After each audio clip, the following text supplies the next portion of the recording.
एक जनप्रतिनिधि होना कोई जुर्म नहीं है भैया। और जनप्रतिनिधि मैं इसलिए नहीं बनी हूँ कि मुझे धन अर्जित करना है। धन अर्जित करने के लिए मेरे पति है, काम कर रहे हैं, मैं खुद बिजनेस कर रही हूँ, तो है उतना कि उससे पैसा आ जाता है, इतना कि घर दरवाजा चल जाए, हमारे बच्चे पढ़ ले। कहते हैं कि पूरे राजधानी वासियों ने एक बहू से कब मुझे बेटी बनाया और बेटी से अपने दिल में जगह दे दिया।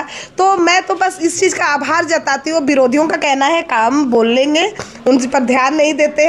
जोहार, नमस्कार, आप देख रहे हैं लाइव स्क्वायर। बता दें, चुनावी बिगुल बज चुका है। प्रत्याशी डोर टू डोर कैंपिंग कर रहे हैं, लोगों से मिल रहे, उनके समस्याओं जानने का काम कर रहे हैं और किन मुद्दों के साथ चुनाव लड़ रहे हैं उनसे मिलेंगे। और अभी हमारे साथ खास बातचीत करने के लिए मेयर प्रत्याशी से रोशनी खलको जी है। बता दें, 2 बार वार्ड पार्षद भी रह चुकी है।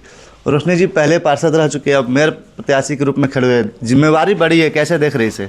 बिल्कुल, कहते हैं ना कि लोगों का प्यार जब बढ़ता है तो जिम्मेदारी का जो जिम्मेदारियां बढ़ जाती है, तो निश्चित ही जिम्मेदारियां बड़ी है, चुनौती भी है कि उसे पूर्ण करना है। क्योंकि एक बहू, एक बेटी की तरह लोगों ने मुझे अपने घर में, अपने दिल में जगह दिया है, तो निश्चित ही ये एक चुनौती है और जिम्मेदारी है कि उस परिवार को मैं कैसे संजो के रख सकूं, कैसे सजा के रखूं। तो ये एक बड़ी जिम्मेदारी तो है। नॉमिनेशन में बड़े बड़े नेता में शामिल हुए, सीपी सिंह रहे, नवीन जायसवाल रहे, बड़ी लंबे काफिला के साथ पहुंचे। कहीं ना कहीं लग रहा है कि आपकी तरफ है, क्या लगता है अभी तक डोर टू डोर कैंपिंग के कितना समर्थन मिल रहा है लोगों का? देखिए, मेरे अभिभावकों का प्यार और सहयोग और उनका आशीर्वाद हमेशा से रहा है और मुझ जैसे कार्यकर्ता पर इतना आशीर्वाद वो लोग दे रहे हैं, इसके लिए मैं पहले तो बहुत आभारी हूँ। नॉमिनेशन की भीड़ की जो बातें आप लोग कह रहे हैं, तो मैं बता दूं कि मेरे भाइयों और बहनों का बहुत सपोर्ट और बहुत प्यार है, जो पूरे राजधानी से जैसे ही सुने उन लोगों की हम लोगों ने नॉमिनेशन हम लोग करने के लिए जा रहे हैं, सारे लोग इतने बढ़ चढ़ करके उसमें हिस्सा लिया और सारे लोगों ने पूरे उत्साह के साथ वह उस त्योहार को मनाने का कार्य किया। क्योंकि उस दिन से हम लोगों की शुरुआत हुई।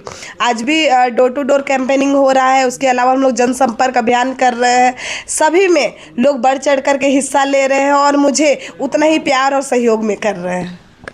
पहले भी ये पार्षद की चर्चा में रहती थी, जब बीजेपी का नाम आपकी तरफ से आया वो भी चर्चा होती, लेकिन एक और चर्चा का विषय था कि आपकी जो संपत्ति है खुलासा हुआ। लोगों का कहना है कि हमारे आस पड़ोस में रहने वाले, क्या कहना चाहेंगे इस पे? एकदम कभी कभी बहुत हंसी आती है मुझे। संपत्ति का खुलासा तो होनी ही चाहिए और मैंने कुछ छिपाया तो नहीं। मैं अगर अपने धरातल पर, मैं सारे पटल पर रख रही हूँ तो मैंने सच ही कहा है, झूठ नहीं कहा है।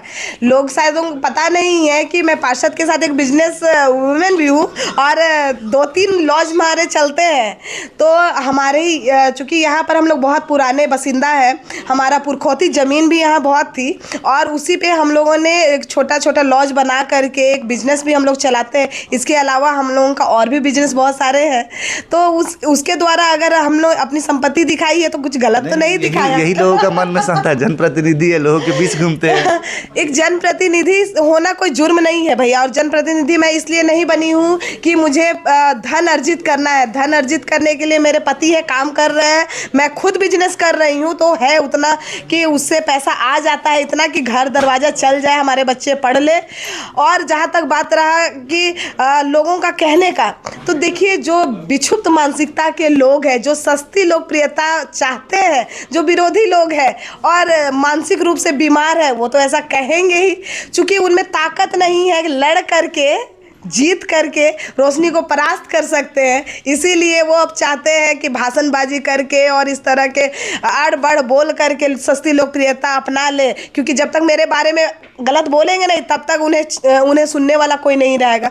तो बस वो चाहते हैं कि हम गलत गलत इनके बारे में बोले और लोग मुझे कवरेज करें और मेरी जो लोकप्रियता है वो बढ़ती चली जाए। लेकिन वो लोग ये भूल गए कि रोशनी शुरू से ही बहुत लोगों के बीच में और कहते हैं कि पूरे राजधानी वासियों ने एक बहू से कब मुझे बेटी बनाया और बेटी से अपने दिल में जगह दे दिया। तो मैं तो बस इस चीज़ का आभार जताती हूँ। विरोधियों का कहना है काम बोल लेंगे, उन पर ध्यान नहीं देते हैं और जो ये बातें कह रहे हैं पहले वो बताएं कि किन तथ्यों के आधार पर ये सारी चीज़ें वो कह रहे हैं। रोशनी जी, पिछले कुछ दिनों में ST/SC कुर्मी का ही लड़ाई चला है, तो क्या लग रहा है इसमें चुनाव में असर पड़ेगा इसका? ऐसा कुछ नहीं। मैंने पहले भी कहा कि ये नगर निकाय चुनाव है और नगर निकाय चुनाव में जितने भी हमारे समर्थक हैं वो हर जाति धर्म से है और सारे लोग कोई भाई बन करके, कोई दोस्त बन करके, कोई हमारे अभिभावक बन करके, हर कोई का प्यार आशीर्वाद मिल रहा है।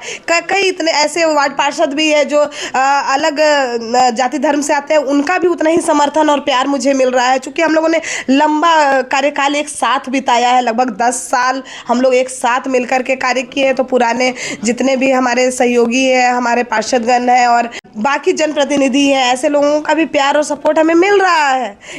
रमाखल को कांग्रेस के प्रत्याशी, उन्हें कहना है कि इस बार 7 सालों में देश शहर का हाल बेहाल हो गया, हरमू नदी से नाला बन गया, बड़ा तालाब की स्थिति इतनी गंभीर है कि हरमू नदी खासकर बात करें तो करोड़ों करोड़ फंड रिलीज होता है मगर वहाँ सुधार नहीं किया जा रहा। कुछ क्या भैया इन 7 सालों में सरकार किसकी थी?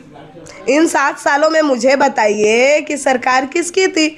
सरकार तो यही गठबंधन की सरकार है। जो भी स्थिति मान लीजिए उस समय गड़बड़ाई हो तो उसे सुधारने की आवश्यकता थी, तो 7 साल से तो आप ही हैं, सुधार लेनी चाहिए थी। नगर निगम के जो चुनाव नहीं हो रहे थे उसके लिए लंबी लड़ाई ये छोटी सी कार्यकर्ता और रोशनी खलको और उसके समर्थक और उनके भाइयों ने मिल करके लड़ा। आप लोगों ने तो इस पर कोई पहल भी नहीं की, ना इसके लिए कभी रोड पर उतरे आप, ना किसी जनता से उसका दर्द जानने का प्रयास किया। इन 7 सालों में आप लोग कहाँ गायब थे? मैं तो ये पूछना चाहती हूँ और जनता पूछ रही है कि जब हमें आपकी आवश्यकता थी तो आप तो सीन से ही बाहर थे। कभी ना हमारा दर्द जानने आए कि नगर निकाय चुनाव क्यों नहीं हो रहा, ना इस पर आप लोगों का कोई एक स्टेटमेंट आया। आज जब नगर निकाय का चुनाव हो रहा है तब आप हाथ जोड़ करके भले लोगों के दरवाजे जा रही हैं, लेकिन ये बताने की आवश्यकता है कि इन 7 सालों में आप कहाँ थे।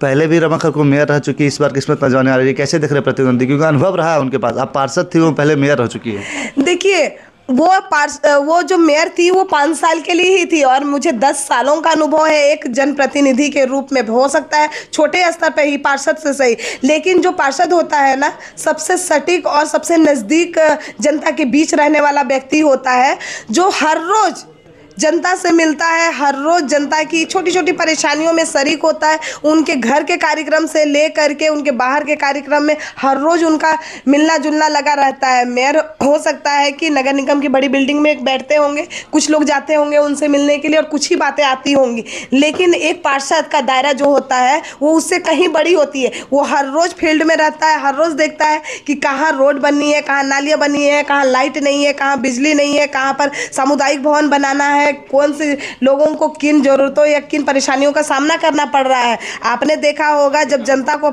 की परेशानी बढ़ रही थी तो उस वक्त कभी रोड खोद दिया जाता था और रोड खोद करके छोड़ दिया गया, उसे कभी रिपेयर नहीं किया गया। तो इस तरह की जो परेशानियां हैं, या फिर मैया सम्मान योजना में महिलाओं को, कुछ लोगों को योजना का लाभ मिला, कुछ लोगों को नहीं मिला, तो ये सारी बातें कहने वाला सुनने वाला कोई व्यक्ति नहीं था उस वक्त। वही पार्षद जो हम लोग थे, जो निवर्तमान थे, जो हम लोग लगातार लगे हुए थे, उन्हीं के पास ये सारी बातें आती थी। उन्हें कहाँ पता था कि किसे पेंशन मिल रहा है कि नहीं मिल रहा है। कभी तो मैं इस मुद्दे पे उन्हें बोलते हुए नहीं सुनी, कभी नगर निकाय के मामले में उन्हें कभी बाइट देते हुए नहीं देखा और ना ही कभी सड़कों पर उतरते हुए देखा। सड़कों पर अगर उतरते हुए किसी ने देखा तो वो रोशनी खलको को लोगों ने देखा। जब पानी की किल्लत थी तो रोड पर उतरी, जब होल्डिंग टैक्स बढ़ा तब रोड पर देखा। तो ये हम लोग ये प्रायोरिटी बेसिस पे था हम लोगों का, क्योंकि हम लोगों का 10 साल का अनुभव था और 10 साल में जनता के साथ लगातार जुड़ी हुई रही हूँ। जनता से आखिरी क्या अपील है? जनता से बस यही अपील है कि आपके हर सुख दुख में आपकी बेटी हमेशा आपके साथ खड़ी रही है। आने वाले दिनों में भी आप इसी तरह अपना प्यार और आशीर्वाद इस बेटी पर बनाए रखिएगा। और रोशनी खलको आपकी बेटी क्रम संख्या 6 और बिस्कुट छाप पर अपना प्यार और आशीर्वाद बना के रखिएगा कि 23 तारीख को जो वोटिंग है उसमें वोट का जो मतदाता पेटी है उसमें बहुत सारे बिस्किट जो बैलेट पेपर के रूप में डालिएगा, ताकि हमें और एक सशक्त और कहते हैं सुंदर रांची बनाने के लिए और राजधानी को सही में राजधानी बनाने के लिए एक नई पहल हम लोग कर पाएंगे।